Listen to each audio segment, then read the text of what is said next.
संत के पास में पारस मणि थी, लोहे को छू ले तो सोना कर दे। किसी को मालूम पड़ गया चोर को कि संत के पास में पारस मणि है। संत के पास में वो चोर सेवक बनकर आ गया और उसने सेवा करना चालू कर दिया। सेवा करते करते करते करते करते समय बीत गया। चोर उस पारस मणि को ढूंढने में लग गया कि कहीं पारस मणि मिल जाए। एक दिन गुरुजी स्नान करने के लिए गए, ये पारस मणि को ढूंढता रहा, नहीं नहीं। गुरुजी आए आज। गुरुजी ने कहा बेटा तूने मेरी बहुत सेवा करी, आज मेरा मन करता है कि मेरे पास एक मणि रखी है, मैं तुझे दे देता हूं। गुरुजी ने ऊपर एक लकड़ी के ऊपर एक मणि रखी हुई थी, डब्बी में बंद थी, कपड़ा लपेटा हुआ था। डब्बी खोली, उसमें कपड़ा लपटा हुआ था, मणि निकाली। गुरुजी ने कहा ये ले पारस मणि।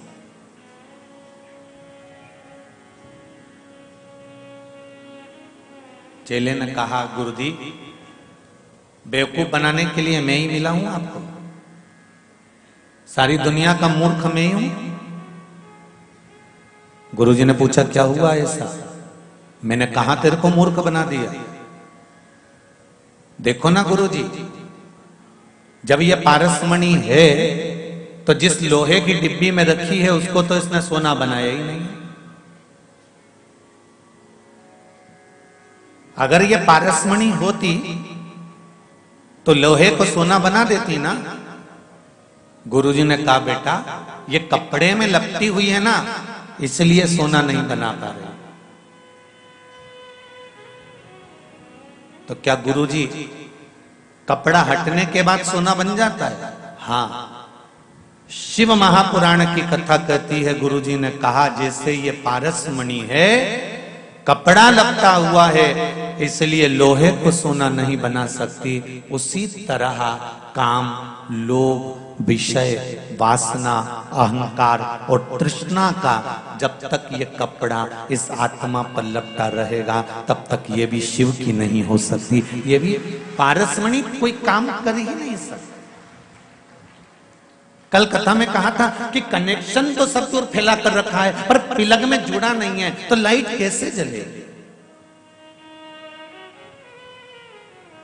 कैसे साउंड चलेगा? कैसे जनरेटर चलेगा? कैसे कैमरा चलेगा? कनेक्शन प्लग में जोड़ना पड़ेगा, स्विच में जोड़ना पड़ेगा, तब जाकर ये लाइट जलेगी। उसी तरह डोरी तो फैली है, तुम भी भगवान का भजन कर रहे हो, स्मरण कर रहे हो, कीर्तन कर रहे हो, मंत्र जाप कर रहे हो, नाम जाप कर रहे हो, सब कुछ कर रहे हो, पर वो जुड़े तो उसमें।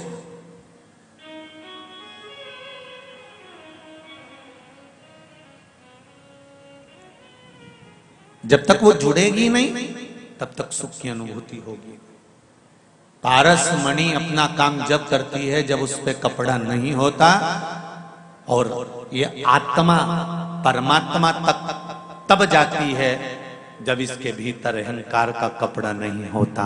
अहंकार का कपड़ा हटेगा, ये परमात्मा तक पहुंच जाएगा। कुछ पत्र हैं देखिए।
में संजय,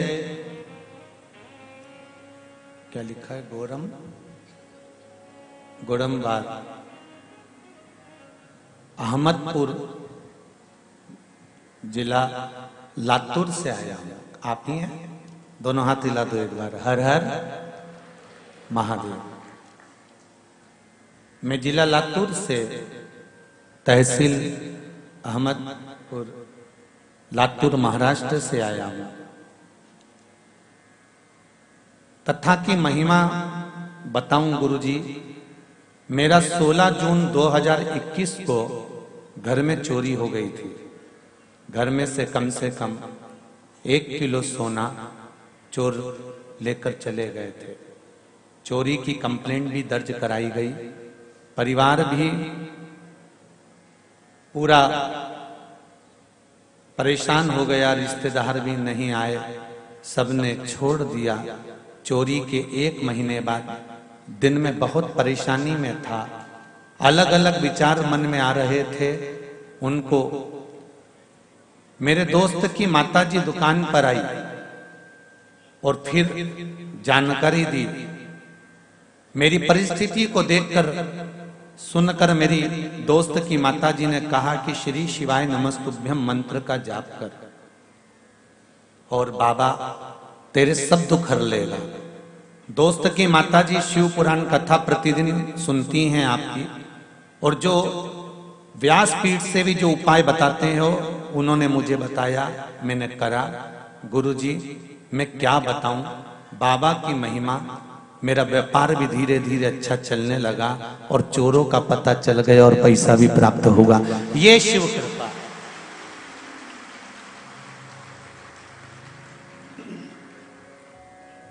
बैठो भाई बैठो। हर हर महादेव। शिव की उदारता किसको कहते हैं?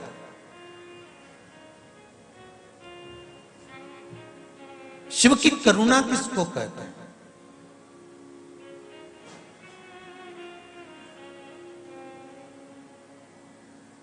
एक बात फिर कहूंगा, तार दिल से जोड़ना। बिछा कर मत रखना कि मैं मंदिर तक जाता हूं, मैं व्रत करता हूं, मैं उपवास करता हूं, मैं साधना करता हूं। एक दोस्त की मां आकर बताकर चली जाती है कि श्री शिवाय नमस्तुभ्यम मंत्र का जाप कर ले, और वो सियोर वाला महाराज चिल्ला चिल्ला कर टीवी पर कथा में शंकर के कुछ उपाय जो शिव महापुराण के, स्कंद पुराण के, पद्म पुराण के, अग्नि पुराण के, नर्मदा पुराण के, लिंग पुराण के, ब्रह्म पुराण के, ब्रह्मवेत्ता पुराण के, सारे पुराणों में से कुछ कुछ छाट कर बोल देता है। वो थोड़ा सा उपाय कर लो, जीवन की सार्थकता बन सकती। एक पत्र और है बड़ा सुंदर, इसको भी ध्यान दीजिए।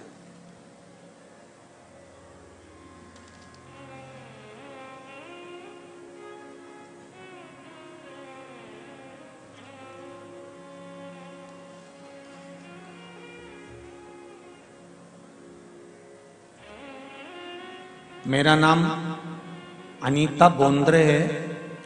मैं सोलापुर से आई हूं। कहीं बैठी हैं अनीता जी? सोलापुर वाली आप ही हैं?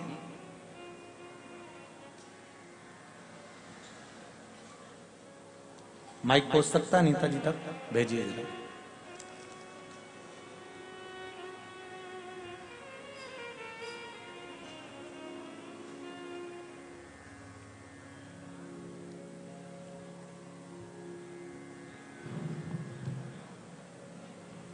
श्री शिवाय नमस्तुभ्यम।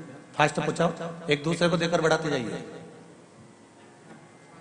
हाँ, एक दूसरे को देते जाओ।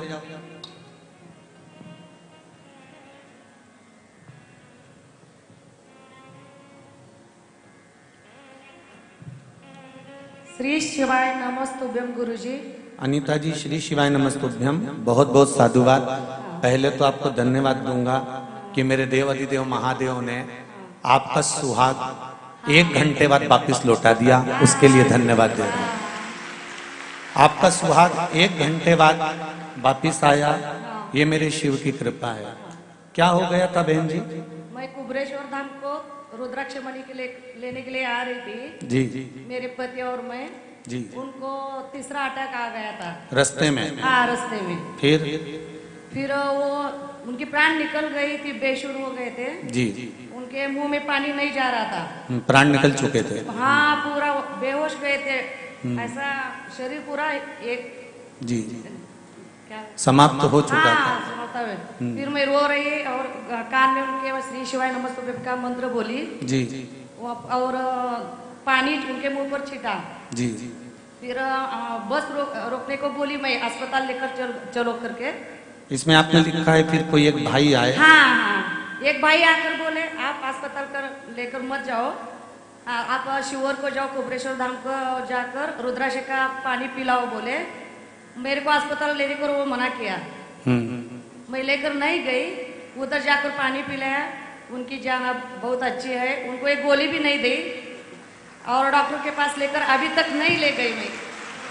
अब डॉक्टर का चेकअप करवा दिया, अच्छा है। हाँ बस कुबेर भंडारी ऐसी कृपा बना कर रखे, अब स्वस्थ है ना। हाँ, अभी बस बिल्कुल अच्छे हो। बाबा की कृपा। बैठिए, श्री शिवाय नमस्ते। बैठिए। शिव है ही ऐसा।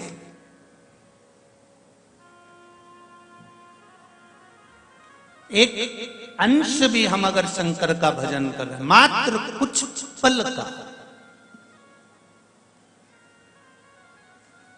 इसमें आपने एक लाइन लिखी है दीदी कि मैं उस नवयुवक व्यक्ति को धन्यवाद देना चाहती हूं जिसने अचानक आकर मुझसे कहा कि रुद्राक्ष का जल पिला दो।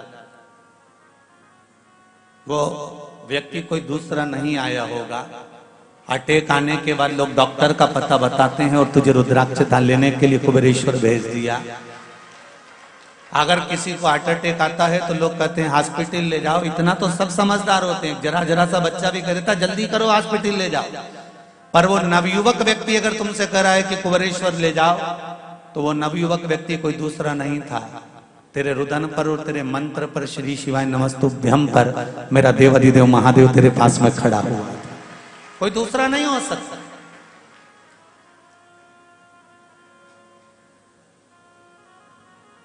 हम केवल उसकी भक्ति कर लें, उसका स्मरण कर लें। और ऐसे एक पत्र नहीं, ये ढेरों पत्र हैं जिनको आप और हम बीच बीच में श्रवण करें। और भी रखे हुए, अभी पढ़े नहीं, बहुत सारे हैं, तो पढ़ने में थोड़ा टाइम तो लगेगा।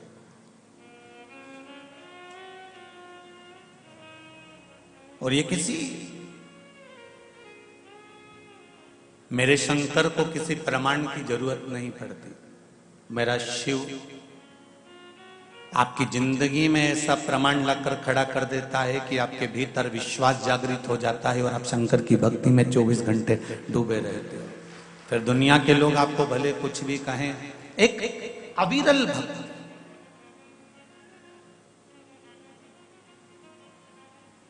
और वो सहजता से नहीं मिलती है।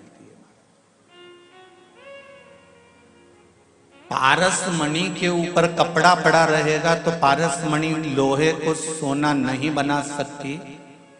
आपके भीतर यदि अहंकार का कपड़ा पड़ा रहेगा, लोभ का, काम का, आसक्ति का, तृष्णा का, वासना का कपड़ा चढ़ा रहेगा, तो आप कितने भी शंकर के मंदिर चले जाओ और कितने भी तीर्थ चले जाओ, मेरे परमात्मा की कृपा नहीं मिल सकती। विश्वास सब पर करो, मना नहीं है। कल कथा में कहा था जिस पर कर सकते हो उस पर विश्वास करो, पर भरोसे एक देव अधिदेव महादेव के ही रहना कि उसके सिवा कोई तार भी नहीं सकता। जब मेरे राम जी महाराज सीता जी को ढूंढने के लिए निकले और पता पड़ा कि लंका पर चढ़ाई करना है, तो मेरे राघव जी ने कोई दूसरा कर्म नहीं करा। सबसे पहले लंका पर चढ़ाई करने से पहले, सेतु बांधने से पहले रामेश्वर धाम की स्थापना करी। सबसे पहले उन्होंने भगवान शंकर की आराधना करी, क्योंकि मेरे राघव जी को मालूम था कि जिस लंकाधिपति रावण के पास जा रहा हूं, जिस लंकेश को मैं जीतने के लिए जा रहा हूं, ये लंकेश कोई साधारण नहीं है, शंकर का भक्त है। और शंकर के भक्त को अगर हराना है तो शंकर की करुणा होगी, तब जाकर किसी शंकर के भक्त पर उंगली उठा पाऊंगा। इसलिए स्वयं पहले शिव की आराधना करते हैं। भगवान कृष्ण की 16,108 रानियां थी और 16,108 रानियों से जब भगवान कृष्ण के यहां संतान नहीं हुई, तब उन्होंने गर्गाचार्य बाबा को बुलाया और गर्गाचार्य बाबा से कहा कि मेरी 16,108 रानी और मेरे यहां संतान नहीं। आप कृपा करिए, रुक्मणी, सतभामा, जामवंती, कालंदी, मित्रवृंदा, लक्ष्मणा, इतनी इतनी मेरी पत्नियां और संतान नहीं है। भगवान गर्गाचार्य जी ने कहा शिवलिंग का निर्माण करो, पार्थिव शिवलिंग का निर्माण कर कर उसकी पूजन करो। एक एक रानी के साथ में 11-11 दिन तक भगवान कृष्ण ने शंकर भगवान का शिवलिंग का पूजन करा। शंकर भगवान प्रसन्न हो गए, वर दिया, खड़े हो गए और कहा कृष्ण ठाकुर आप मेरा अभिषेक क्यों कर रहे हो, क्यों पार्थिव शिवलिंग का निर्माण कर रहे हो? भगवान कृष्ण ने कहा मेरी एक एक रानी जिनके घर में संतान नहीं है, 16,108 रानियां जिनके घर में औलाद नहीं। भगवान शंकर ने कहा चिंता मत करो, 11 दिन तक तुमने एक रानी के साथ बैठकर मेरी आराधना करी है, एक रानी से 11-11 संतान उत्पन्न होगी। 1,77,186 भगवान कृष्ण के बच्चे हुए शिव जी की कृपा से।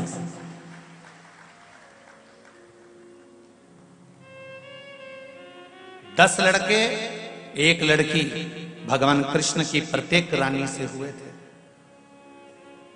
10 पुत्र और 1 पुत्री।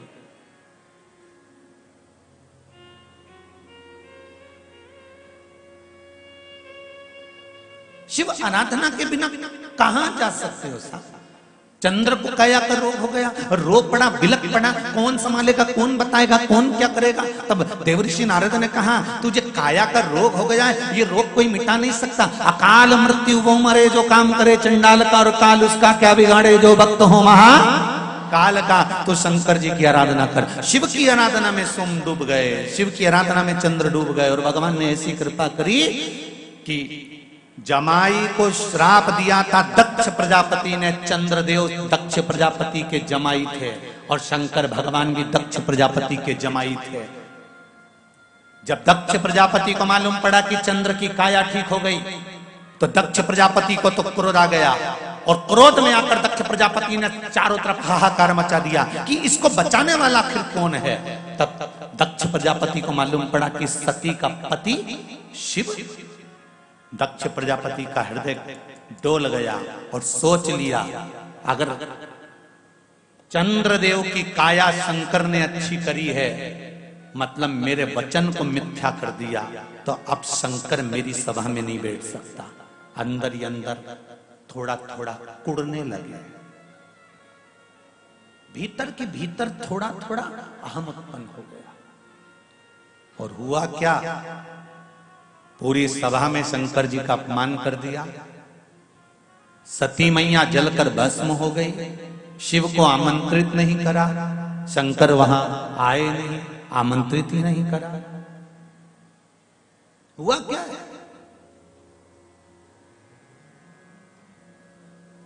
मेरे शिव ने ये नहीं देखा कि ये मेरा साड़ू भाई है कि कौन है। बस शंकर तो ये देखते हैं कि उसने भजन करा है, शिव ने ये देखा है कि उसने साधना करी है, शंकर भगवान ने ये देखा कि उसने आराधना करी है, शिव ने ये देखा कि उसने स्मरण करा है। भगवान शंकर ये नहीं देखते उसके लाखों दीवाने बड़े से बड़े उसके चरणों में कंकड़ माटी से पड़े। उसके लिए कोई करोड़पति है तो वो भी बराबर है, कोई रोडपति है तो वो भी बराबर है, उसके लिए कोई धनवान है तो वो भी बराबर है, और कोई साधारण है वो भी बराबर है। उसके लिए कोई बड़ा नहीं, कोई छोटा नहीं। वो तो कहता है कि जिसने मुझे दिल से भज लिया।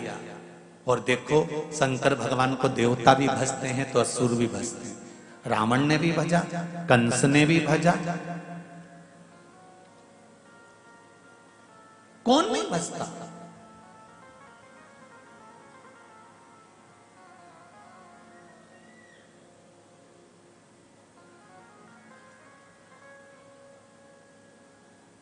इसके बाद भी दुनिया के लोगों को मालूम है कि शिव है, शंकर है जो साध लेगा।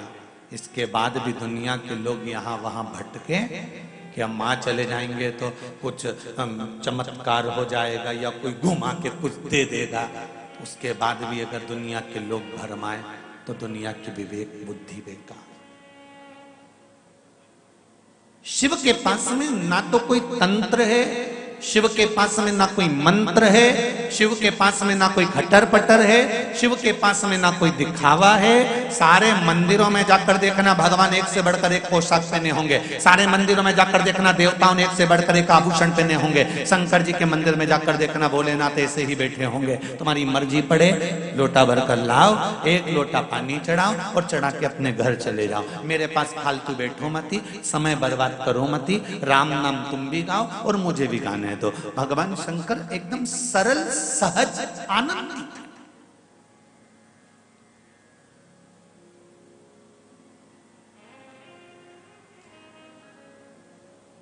उसकी भक्ति की अविरलता आपके जीवन को सुख देती है।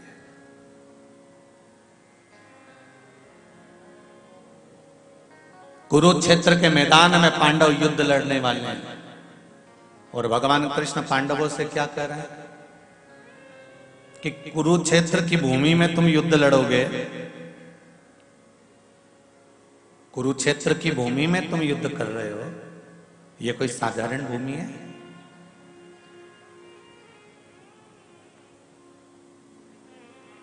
कितना छाट बीन करने के बाद कुरुक्षेत्र में युद्ध रखा था भगवान ने, हस्तिनापुर में नहीं।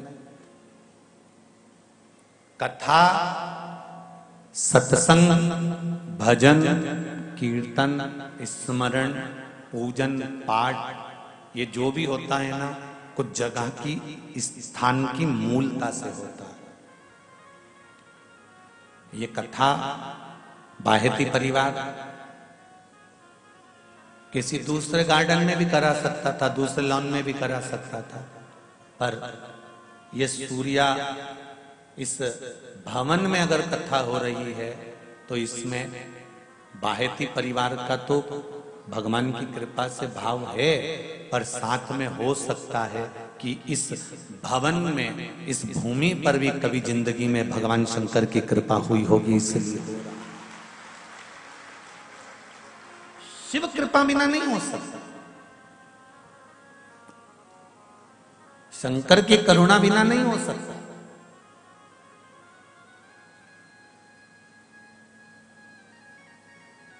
अगर कुछ मिल रहा है शिव की कृपा से, भगवान कृष्ण को मालूम पड़ा कि हस्तिनापुर में युद्ध होना है, कौरव और पांडवों का युद्ध होना है, तो कौरव और पांडवों के युद्ध के लिए भूमि को ढूंढा गया। कौरव और पांडवों के युद्ध के लिए भूमि को देखा गया कि कोई ऐसी भूमि ढूंढ कर लेकर आओ जहां पर कौरव और पांडवों का युद्ध हो, पर युद्ध हो उस समय पर इन दोनों का संधि ना हो जाए, इन दोनों का मिलन ना हो जाए, ये एक दूसरे से जुड़ ना जाए, एक दूसरे के प्रति इनका प्रेम जागृत ना हो जाए, ऐसी भूमि ढूंढी जाए।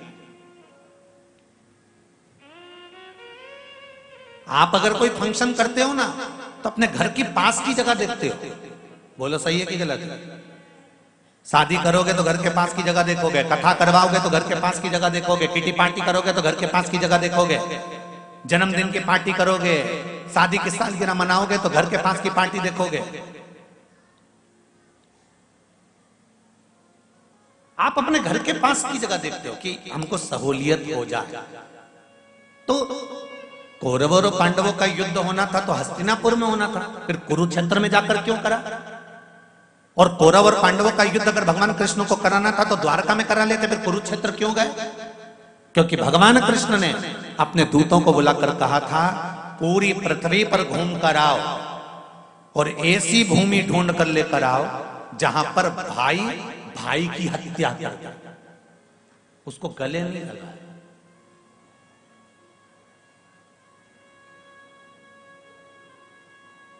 पूरी पृथ्वी पर घूमो और ऐसी भूमि ढूंढना जहां भाई भाई की हत्या कर दे। सारे दूत भगवान कृष्ण के सारे गण गए, पार्षद गए देखकर आए, द्वारपाल गए देखकर आए, पर ऐसी भूमि नहीं मिली। अंत में कुरुक्षेत्र पहुंच गए जहां पर बड़े भाई ने छोटे भाई से कहा जा खेत में पानी अंदर घुस रहा है, प्रवेश कर रहा है, वहां पर मेड़ बांध दे।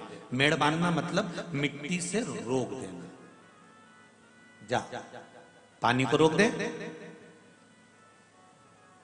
छोटे भाई ने कहा मैं रोटी खाने जा रहा हूं, भोजन करने जा रहा हूं, भैया आप फ्री हो, आप जाकर रोक दो। बड़े भाई को क्रोध आया,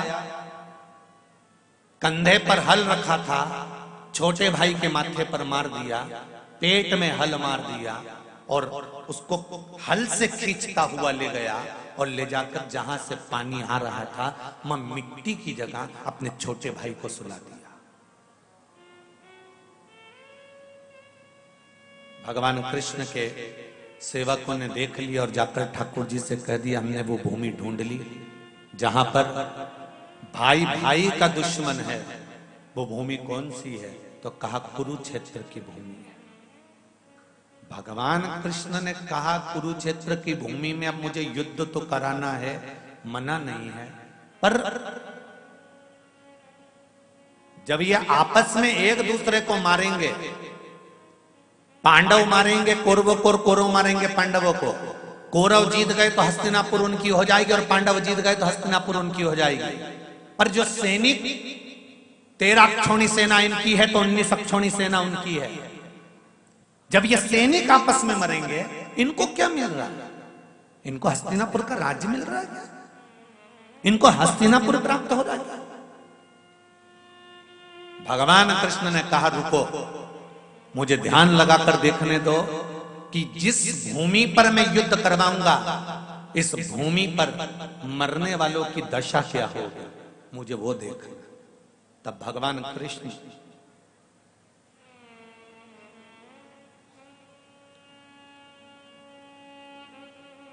एक स्थान पर पार्थिव शिवलिंग का निर्माण कर लिए कुरुक्षेत्र की, जिस भूमि का नाम है स्थानेश्वर महादेव। कुरुक्षेत्र कौन कौन गया है? जो गए हो कुरुक्षेत्र गए हैं? तो स्थानेश्वर महादेव कुरुक्षेत्र में ब्रह्म सरोवर से 3 किलोमीटर की दूरी पर है स्थानेश्वर महादेव, कुरुक्षेत्र की भूमि जहां पर जिसका वर्णन वायु पुराण में, वामन पुराण में, नर्मदा पुराण में, स्कंद पुराण में, स्थाणु तीर्थ का वर्णन है। कौन से तीर्थ का? स्थाणु तीर्थ, जहां भगवान कृष्ण ने पार्थिव शिवलिंग का निर्माण करा और उसकी पूजन करी और पूजन कर कर ध्यान में मग्न हो गए। शंकर भगवान वहां प्रकट हो गए, प्रकट हुए और पूछा क्या बात है कृष्ण, क्या हुआ? भगवान कृष्ण कहते हैं प्रभु बस ये चाहता हूं कि जिनके प्राण यहां छूटेंगे उनको वैकुंठ मिलेगा कि नहीं मिलेगा। शंकर भगवान ने कहा चिंता मत करो कृष्ण, ये कुरुक्षेत्र की भूमि राजा कुरु की है। राजा कुरु ने जब तप करा था मेरा, तब मुझसे वर मांगा था कि जिस भूमि पर मेरा राज्य हो उस भूमि पर अगर कोई भूल से भी प्राण त्यागे तो उसको वैकुंठ मिले, ऐसा वर दे दीजिए। और मैंने उसको वर दिया। केवल पूरी दुनिया में केवल एक कुरुक्षेत्र की भूमि ऐसी है कि प्राण छूटते से ही भगवान विष्णु के पार्षद उसको लेने के लिए आ जाते हैं। कुरुक्षेत्र की लड़ाई क्यों?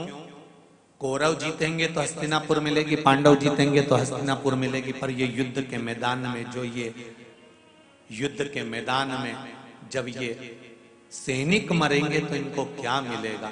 शंकर भगवान ने कहा चिंता मत करो। और सुनो कृष्ण, तुमने मेरी आराधना कर कर मुझे यहां विराजमान करा है। मैं स्थानेश्वर महादेव के रूप में यहां पर विराजमान होऊंगा। मेरी गंगा की धार दिन के मध्याह्न में एक कुंड में जाकर गिरेगी। उस कुंड में जिस समय पर मेरी धार दिन के मध्याह्न में गिरेगी, उस समय पर जितने भी मृत्यु लोक में पवित्र नदियां और तीर्थ हैं, दोपहर के मध्याह्न में सारे तीर्थ यहां आकर बस जाएंगे। प्रतिदिन दोपहर के 12 बजे भगवान स्थानेश्वर महादेव जो कुरुक्षेत्र की पावन धरा पर है,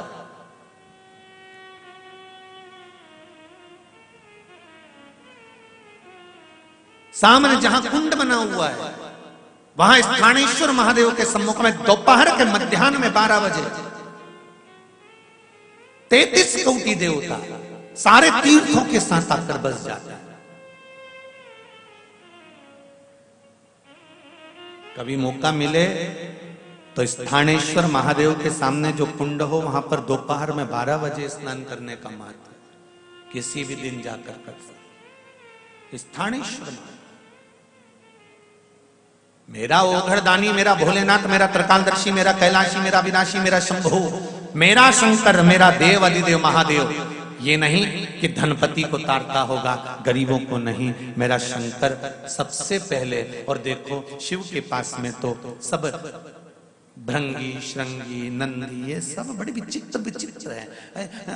आप लोग जितने भी भगवान विष्णु के यहाँ शादी हुई तो 33 कोटि देवताओं को बुलाया, ब्रह्मा जी की शादी हुई तो 33 कोटि देवताओं को बुलाया, सब वीआईपीओं को बुलाते हैं। शंकर भगवान की शादी में किसी को वीआईपी को निमंत्रण नहीं दिया गया था, सब अपने आप आ गए थे। शंकर जी की शादी में निमंत्रण केवल जिनको कोई नहीं बुलाता था, मेरे भोलेनाथ जी ने उनको निमंत्रण देकर बुलाया था कि तुम भूत, प्रेत, डाकनी, पिशाचनी, चुड़ैल,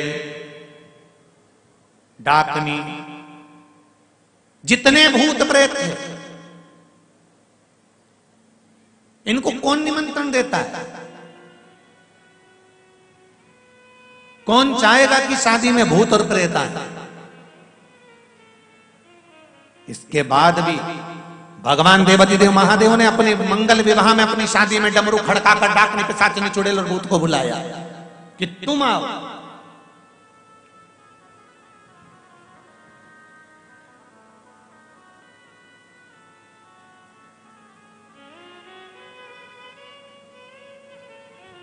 जब भोजन बच जाता है शादी का तब गरीबों में बांटा जाता है।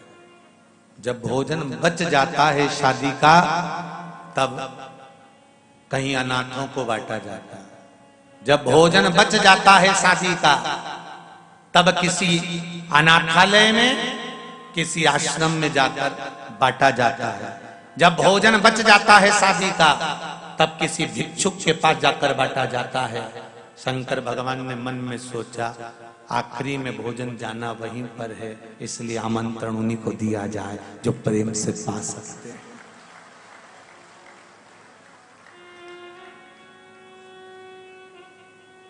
₹5 करोड़ की भी शादी कर लेना, 56 तरह का आइटम खिला के देख लेना, जाने वाला व्यक्ति बुराई करता ही जाएगा।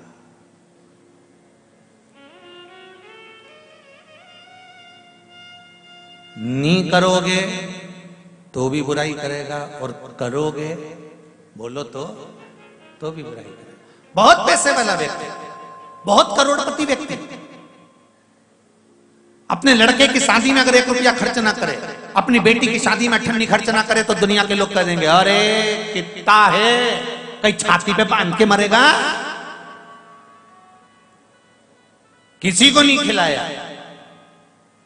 और अगर करोड़पति व्यक्ति अपने बेटे की शादी में, बेटी की शादी में खूब खर्चा करे तो भी लोग कह देंगे खूब आराम का आ रहा है, खूब आ रहा है, अब तो लुटाएगा इसे, एक ही तो औलाद है, नहीं लुटाएगा तो क्या करेगा। जो बादाम का हलवा खाकर जा रहे हैं, काजू कतली खा के जा रहे हैं, खूब प्रेम से आओ जी करके खा के जा रहे हैं, वो भी जाने के बाद तुम्हारी तारीफ नहीं करने वाले। पर किसी भूखे को एक बार बिठाकर प्रेम से, दिल से एक निवाला खिलाकर देखना, जिंदगी भर याद रखेगा, जिंदगी भर नहीं भूलेगा वो।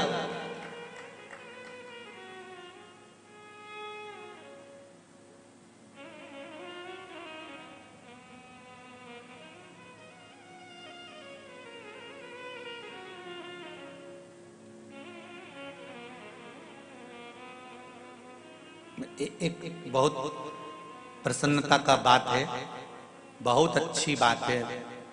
बोलो तो बोल दूं रे भैया, बोल दो। बहुत दिल को अच्छी लगी है इसलिए कहना चाहता हूं।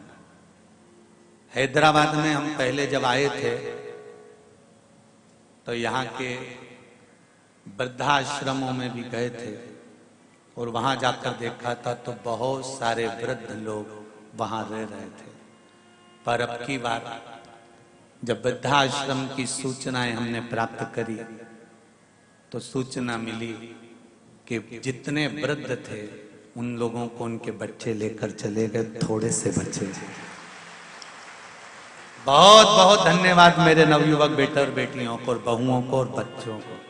दिल से बधाइयां देता हूं आपको, दिल से आशीर्वाद और दिल से बधाइयां देता हूं कि वृद्धाश्रम में अब बूढ़े कम हो गए हैं, उसके लिए आपको धन्यवाद है, बहुत बहुत धन्यवाद। जहां वृद्धाश्रम में ढेर बुजुर्ग हो गए थे वहां बच्चों को, बहुओं को, बेटियों को, मेरे बेटों को अब यह भान हो गया कि हमारा भी बुढ़ापा आएगा, हमारी औलाद भी अगर हमको ले जाकर वृद्धाश्रम में छोड़ेगी तब हमारी क्या दशा होगी। आज आपने सेवा के प्रकल्प को आगे बढ़ाया है, इसलिए मेरा हैदराबाद की इस पावन धरा को नमन करता हूँ, भाग्यनगर को प्रणाम करता हूँ कि कहीं खुशी हुई है, हृदय को अच्छा लगा। अच्छा लगता है तो बोलने में जाता पीछे कुछ नहीं।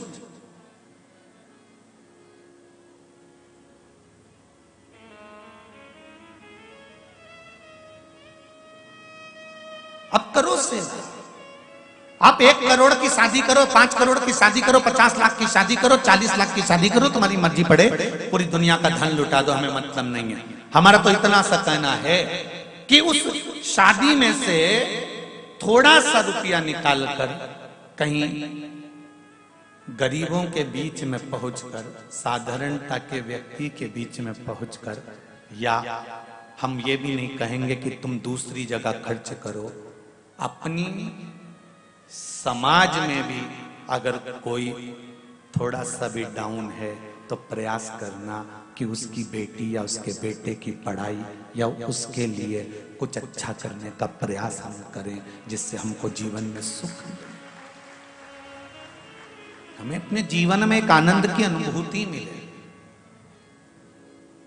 हम दूसरी जगह का नहीं कहते कि आप वहां जाकर दे दो या वहां जाकर दे दो, हम तो ये भी कहेंगे कि दिल से करो, बस जो कुछ करना है इस हृदय चित्त से, इस आनंद से करो। शंकर भगवान ने कहा भगवान कृष्ण से, कन्हैया इस भूमि पर स्थानेश्वर महादेव के रूप में मैं पूजा जाऊंगा, और सुनो कृष्ण, कुरुक्षेत्र की ये पावन धरा, जिस धरा पर अगर संसार का मनुष्य आकर एक बार भी स्थानेश्वर महादेव का दर्शन करता है या स्थानेश्वर महादेव पर एक अक्षत का दाना भी समर्पित करता है, तो सुनो, एक कृष्ण वो जन्म और मरण के सारे जीवन काल के 84 के चक्कर से छूटकर भगवान नारायण के धाम वैकुंठ में जाकर विराजमान हो जाएगा। स्थानेश्वर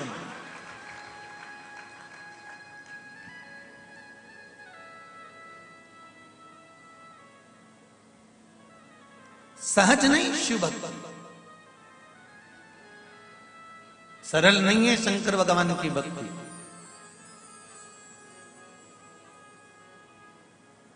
बड़ी मुश्किल से प्राप्त होती।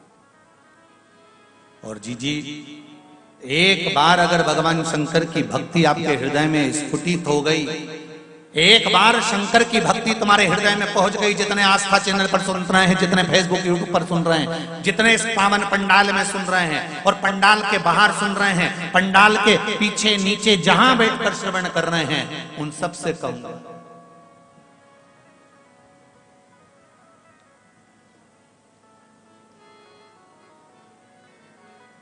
ये इस एसी के पंडाल में आज जगह नहीं, तो बाहेती परिवार ने व्यवस्था करी कहीं बाहर नीचे साइड में पीछे कि कहीं लोग आराम से बैठकर कथा कर तत्व ग्रहण कर ले।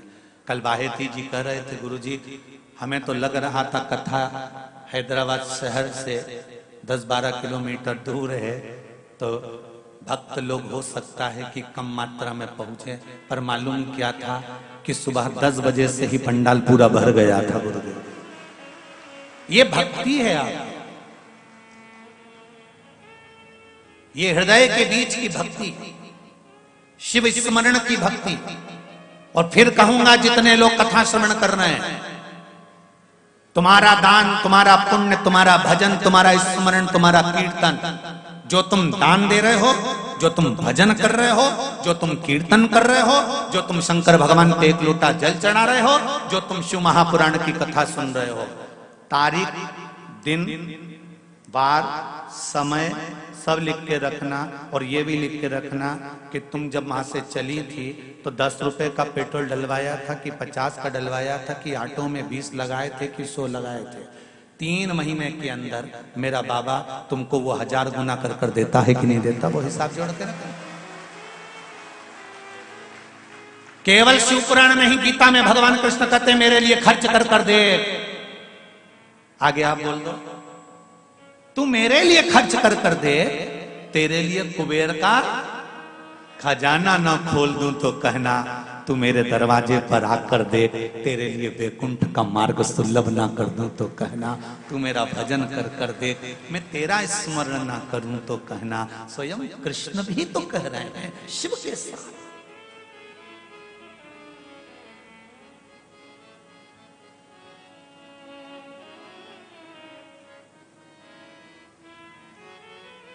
भाग्यशाली है बायती परिवार। और आप सबसे भी कहूंगा, अगर मेरे शंकर भगवान कृपा कर दे, मेरे शिव कृपा कर दे, मेरा शंकर आप इस व्यास पीठ के मध्य में बैठकर श्री शिवाय नमस्तुभ्यम का जाप कर कर भगवान शंकर से कहकर जाना, भोलेनाथ ऐसा धन हमको भी देना कि जिंदगी में एक बार शिव महापुराण की कथा हम भी करवाएं, एक बार शिव महापुराण की कथा करवाएं। और बाहेती जी बता रहे थे कि माताजी और पिताजी ने प्रण लिया था। पिताजी कह रहे थे कि कथा करवाएं, शिव महापुराण की कराएं, तो बच्चों ने कहा पापा भागवत जी करा लेते हैं, रामायण जी करा लेते हैं। नहीं, शिव पुराण कराएंगे। तो कहा अपन अपने इधर के महाराज जी को ढूंढ लेते हैं, वो शिव पुराण कर। नहीं, करूं तो मैं माता पिता को भी नमन करता हूं कि आपकी दृढ़ता थी और बड़ी दृढ़ता थी, इसलिए देवाधिदेव महादेव ने यहां बुला लिया। एक पत्र आया है बड़ा सुंदर है, देखिए कितना भाव लिखा उसमें।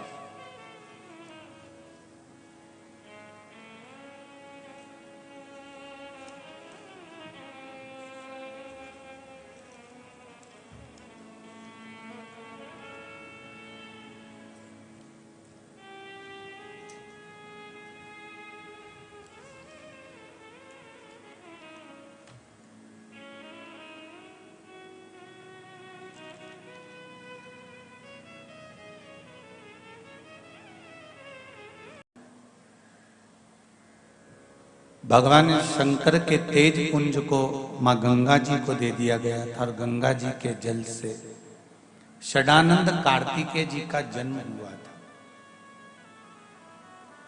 भगवान शंकर के 13 बच्चे हैं। उन 13 बच्चों में से गंगा जी के जल से 11 बच्चों का प्रागट्य हुआ। 6 षडानंद कार्तिकेय, 5 शंकर भगवान की बेटियां जया, विषहरा, श्यामली बारी, दौतली और देव। ये जो 5 शंकर भगवान की बेटियां हैं, जिसको पूरी रात्रि भर स्वप्न नजर आते हो, पूरी रात ऐसा लगता हो कि जैसे फिल्म चल रही हो, सोते से स्वप्न ही स्वप्न दिख रहा।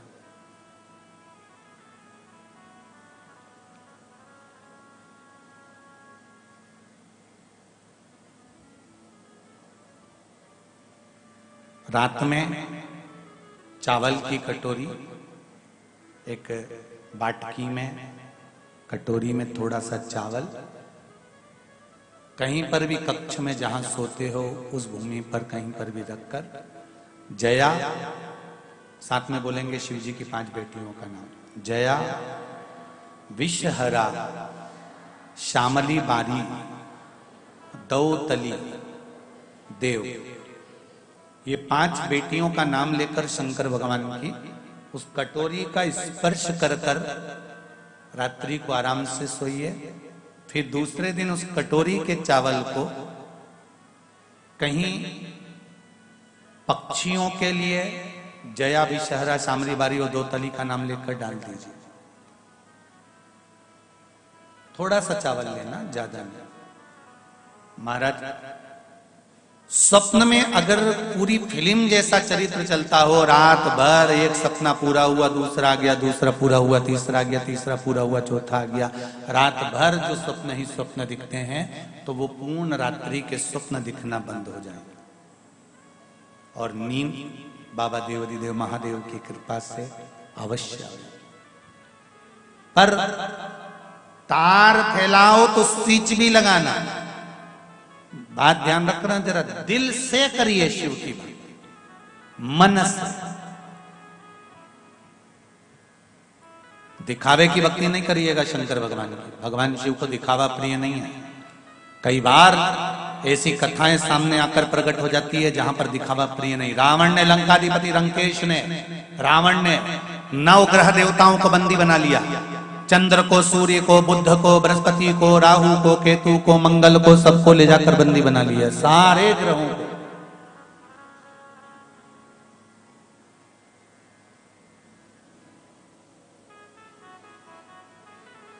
और लंकाधिपति रावण सबको बंदी बनाने के बाद में तुरंत भगवान शंकर जी के पास चले गए। शंकर भगवान ने जैसे ही रावण आया, और रावण के आने से पहले राहु के पिता विप्रचित, क्या नाम था राहु के पिताजी का? विप्रचित। राहु के पिता विप्रचित जो दानव थे, असुर थे, राक्षस थे। पर दानव के घर में पैदा हो जाना, या दानव के कुल में पैदा हो जाना, या असुर कुल में पैदा हो जाना, पर मन तो भगवान में लगा हुआ था। जैसे प्रहलाद हिरण्याक्ष के घर में, हिरण्यकशिपु के घर में हुए, पर दिल तो भगवान में लगा हुआ था। तो ये थोड़ी ना कि प्रहलाद को भी असुर करेंगे। विप्रचित दानव था, असुर था, पर कभी उसने गलत काम नहीं किया। दानव जैसा कोई कर्म विप्रचित करता ही नहीं।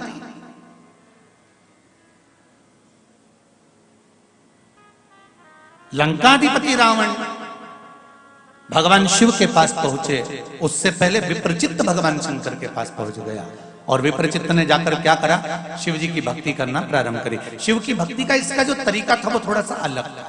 सबके अपने अपने तरीके होते हैं भगवान को रिझाने के लिए। सबका अपना अपना एक मन होता है भगवान को रिझाने के लिए। कोई कोई के घर में भगवान की रोज ड्रेस बदली जाती है, रोज भगवान का श्रृंगार करा जाता है, रोज भगवान को स्नान कराया जाता है, रोज भगवान को नूतन नूतन वस्त्र पहनाए जाते हैं। और किसी किसी के घर में भगवान एक बार अगर कपड़े पहनकर बैठ गए तो दूसरी बार कोई उनसे पूछने ही नहीं जाता कि भगवान तुम कैसे हो। मंदिर भी छोटा सा, और उसमें भी भगवान इतने सारे, देवी जी, देवता जी, पितर जी, ये जी, वो जी, और आओ जी, और तुम भी बैठ जाओ जी। 2 गणेश जी, राम जी, लड्डू गोपाल भी, 2-3 हो गए। बड़े बेटे की शादी में मिले थे, छोटे की मिले थे, सब इकट्ठे वहीं बैठे। फिर घूमने गई रामेश्वरम तो वहां से लिए आई, फिर गई बद्रीनाथ तो उनके भी लिए आई, फिर जगन्नाथ जी गई तो उनके भी लिए आई। सब बैठते जा रहे हैं वहीं इकट्ठे। जगह छोटी, देवता बढ़ते जा रहे। गणेश जी भी कई बार शंकर भगवान से बोल चुके, पिताजी फिर गई है द्वारका जी। शंकर जी बोले पकड़ के लाएगी, थोड़ा सरक के बैठो। फिर थोड़ा खसक के बैठे। आई द्वारका जी ले आई, फिर वो भी बैठ गए।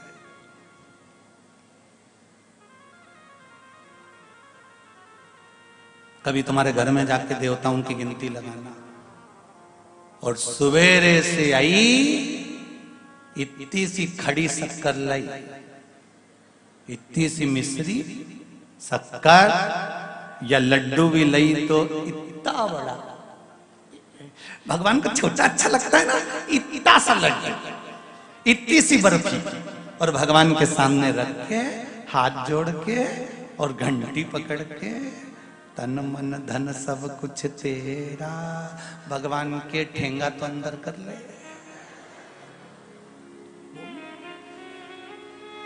थम अंदर तो करो। अब गणेश जी कह रहे हैं पिताजी मैं खाऊंगा, शंकर जी के मैं खाऊंगा, देवी जी के मैं खाऊंगा, पितर जी के मैं खाऊंगा, राम जी के मैं, कृष्ण भगवान के मैं, सारे देवता बैठे इतने सारे। और भगवान को कपड़े वपड़े पहना के खूब ठसा ठस बिठा के, और कलश पास में रखा था, मालूम पड़े वो भी लुढ़क गया, भगवान की ड्रेस भी गीली हो गई। अब गणेश जी कह रहे कि पिताजी ये तो गीले हो गए। पिताजी बोले बेटा अब तो गई कली आएगी। अब क्या?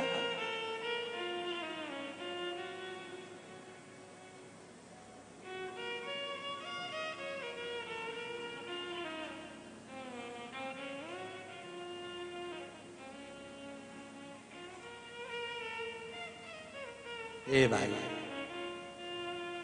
मंदिर घर में बनाओ मना नहीं है, मंदिर में भगवान बिठाओ मना नहीं है, पर जितने देवता उस मंदिर में बैठे हैं उसमें से किसी एक को दिल में बिठाओ, बहुत हो जाएगा, बहुत।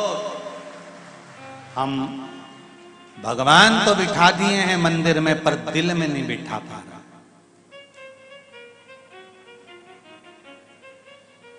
भगवान को दिल में बिठाना पड़ेगा। इसलिए शायद शंकर भगवान कहते हैं कि मुझे दिखावे से मतलब नहीं है, मेरे मंदिर में तो आना, एक लोटा पानी लेकर आना और डाल के जाना, और उसके बाद में बेलपत्री मेरे पास जो पड़ी हो उसी को उठा के धो के वापिस चढ़ा देना। तेरे से हाथ जोड़ के निवेदन है कि तू अपने घर से भी मतलब, तू तो मेरा ही मुझको दे दे, वो ही बोल, उतना ही तुम कर लो ना, उतना ही बोल। विप्रचित्त का नियम था, इसकी भक्ति थोड़ी सी अलग थी। विप्रचित्त कैसी भक्ति करता था?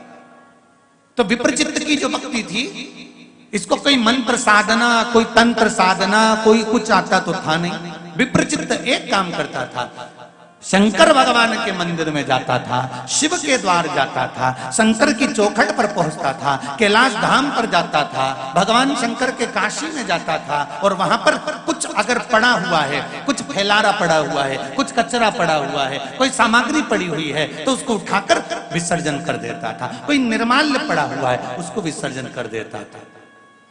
ध्यान दीजिएगा जरा, तुम्हारे घर में फूल माला जो इकट्ठी होती है, तुम्हारे घर में भगवान को पुष्प चढ़ाते हो, वो निर्माल्य जो एकत्रित होता है, उस एकत्रित निर्माल्य को घर का जो व्यक्ति विसर्जन करने जाता है, वो अपनी जिंदगी के सारे रोग और सारे दुख का भी विसर्जन कर कर आता है, केवल निर्माल्य विसर्जन नहीं करता।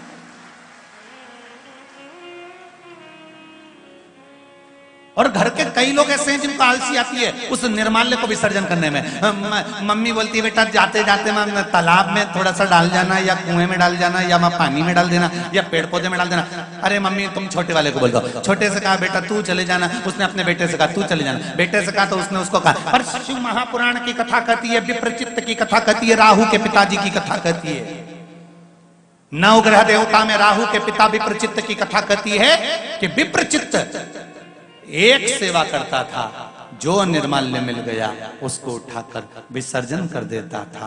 मेरा निवेदन आप सबसे पहले से रहा है, जिस शिव मंदिर में तुम पूजन करने जाते हो, आराधना करने जाते हो, अगर लोटा भरकर पानी नहीं ले गए, जल नहीं ले गए, बेलपत्री नहीं ले गए, तुम पूजा का कोई सामान नहीं ले गए, तो एक काम करना, मंदिर में जितना निर्माल्य पड़ा हुआ हो, उतरा हुआ, या मंदिर में कहीं पोछा लगाने की जरूरत पड़ जाए, झाड़ू लगाने की जरूरत पड़ जाए, कोई कचरा पड़ा हो उसको उठाकर रखने की जरूरत पड़ जाए, तो एक बार कर कर देखना, मात्र कुछ दिन, 5 दिन 7 दिन कर कर देखना, जिंदगी में कितनी उन्नति की सीढ़ी पर चढ़ते हो आपको सब मालूम पड़ जाए।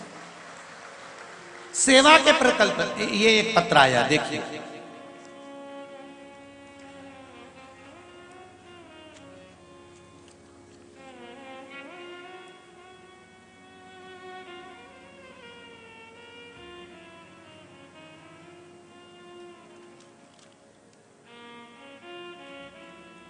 सो गौरी किरण टहरे हिंगोली महाराष्ट्र से हैं।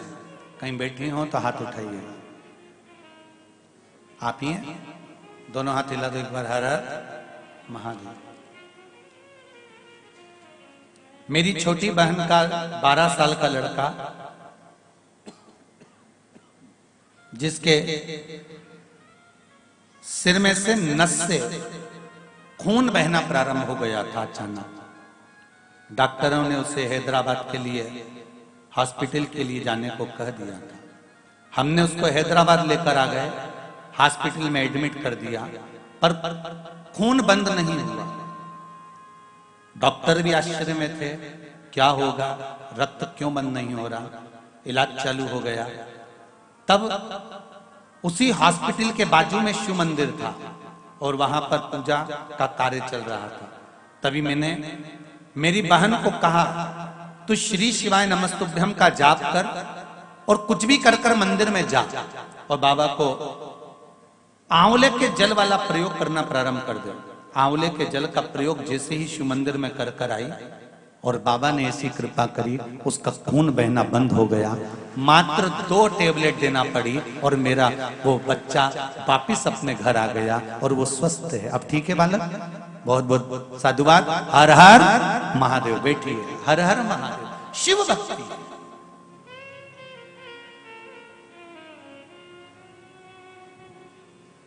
आप दिल से उससे कहते क्यों नहीं?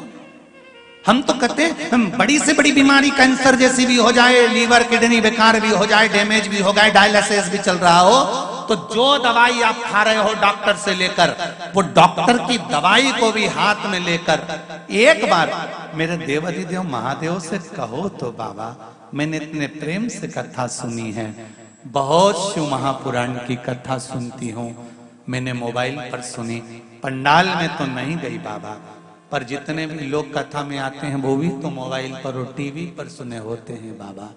मैं नहीं गई पंडाल में, मैं कभी पहुंची नहीं कथा में बाबा, पर मेरे को रोग बड़ा हो गया है। आप जब विष पी सकते हो तो क्या मेरी बीमारी को समाप्त नहीं कर सकते? इस औषधि को अमृत कर दो ना बाबा। आप दिल से कहो कि ये जो दवाई है, ये जो औषधि है, इसको अमृत करो ना बाबा, इसको स्वीकार करो ना बाबा। आप लेओगे ना बाबा तो मेरा अमृत बन जाएगा। आप, मैं फिर निवेदन करूंगा, सत्यनारायण भगवान की कथा घर में करके देखना। किस किस के यहाँ होती है कथा? हाथ उठाओ। कभी तो हुई होगी, रख लो। सत्यनारायण भगवान की कथा करके देखना। उसका जो सीरा बने, पंजेरी बने, हलवा बने, सीरा बने, उसको सेक कर देखना और पंचामृत बना कर देखना। सीरा पंचामृत सत्यनारायण भगवान के सामने रखना पूजन में, कथा में, और थोड़ा सा सीरा पंचामृत उसी में से अलग फ्रिज पर रख देना या तुम्हारी मर्जी पड़े अलमारी पर रख देना। दोनों की जब पूजन हो जाए, सत्यनारायण जी की आरती हो जाए, कथा हो जाए, दोनों प्रसाद को खाकर देखना, जो फ्रिज पर रखा हो या अलमारी पर रखा हो उसको, और जो सत्यनारायण भगवान के सामने रखा हो उसको, दोनों में स्वाद किस में आएगा तुम खाकर देखिएगा। एक बार प्रैक्टिकल कर कर जरूर देखना, कहीं सीवर वाला महाराज झूठ तो नहीं बोल रहा।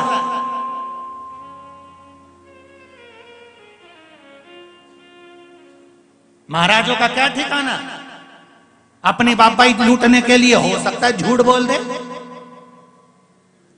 तो प्रैक्टिकल जरूर करके देखा करो कि सीवर वाला महाराज झूठ तो नहीं बोल रहा है। सत्यनारायण भगवान का प्रसाद बनाकर देखना, एक अलग रखना, एक भगवान के सामने रखना। दही का पंचामृत बनाकर भगवान के सामने रखना और अलग रखना। जो अलग रखा होगा उसमें स्वाद नहीं आएगा। जो सत्यनारायण भगवान के सामने सीरा या केवल पंजेरी रखी होगी, अरे वो भी जाने दो और सरल भाषा में आ जाओ। एक शादी की पार्टी में खाना खाकर आना और एक अन्नकूट किसी के यहाँ हो रहा हो, भंडारा किसी के यहाँ हो रहा हो, उसका प्रसाद का कराना, दोनों में अंतर मिलेगा।